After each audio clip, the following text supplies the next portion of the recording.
One other thing I want to touch on here is why being able to ask for help makes you more valuable than someone who never needs help.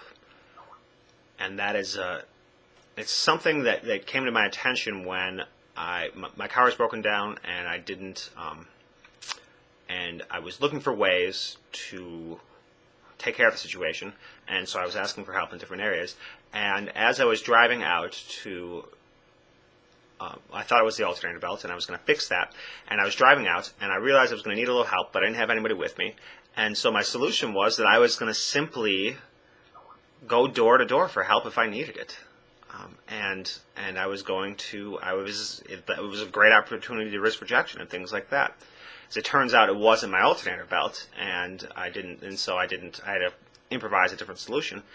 And because of that, but nevertheless, the idea was planted in my head that if I can get myself into a place where I can get random strangers to help me with things, then all of a sudden the value of me is no longer, it's never just me and my own, it's always me and my environment.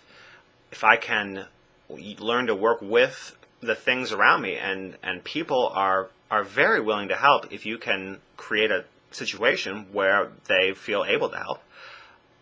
Maybe like in a hitchhiking situation, the opportunity is not really there so much. People don't feel as comfortable picking up random strangers. They've heard enough stories. They watch the news, things along those lines. But if you can get random strangers to help you with things, you take on the value of not just yourself, but of what you can inspire people to do in any given moment. And the power of being able to ask for help, it just creates so much more connection and so much greater flow of energy than somebody who just totally sticks to themselves. Because if you are totally self-sufficient and you can do what it is you do, yeah, you're very valuable in certain contexts.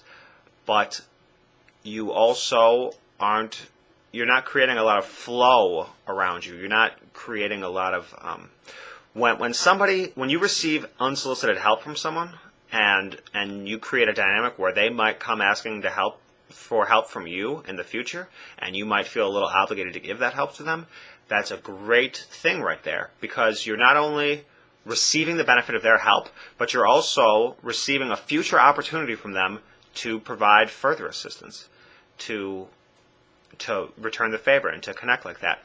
And so those people who you receive help from and who might come asking for help somewhere in the future, you create that bond between you where everybody who you've allowed to help you is now somebody who feels a little more comfortable asking for your help in return.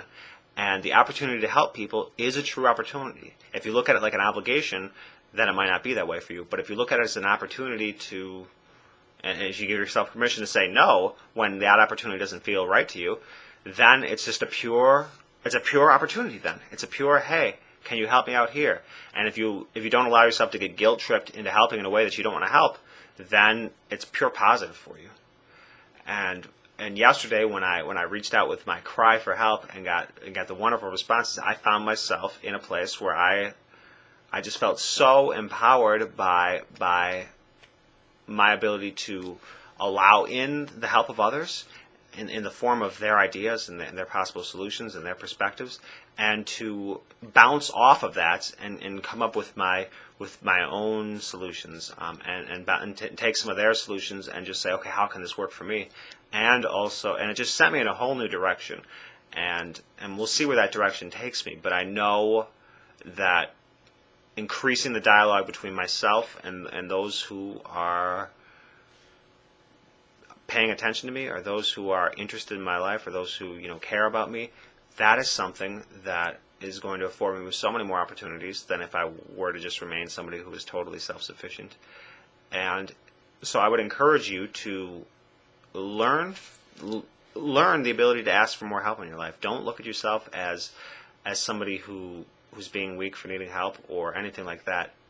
If you're somebody who's kind of self-sufficient like I've been for so many years, just look at it as almost like a tool, almost like okay, I can receive help from you, and then you might ask help from me in the future, and it's just a pure, it's an opportunity creator. When you allow people, when you give people the opportunity to help you, and you give yourself the opportunity to help them, you amplify yourself. It's like you have another set of eyes in your life, because now they know, they keep you in mind. They say that there's a connection between you and them, and it multiplies your opportunities.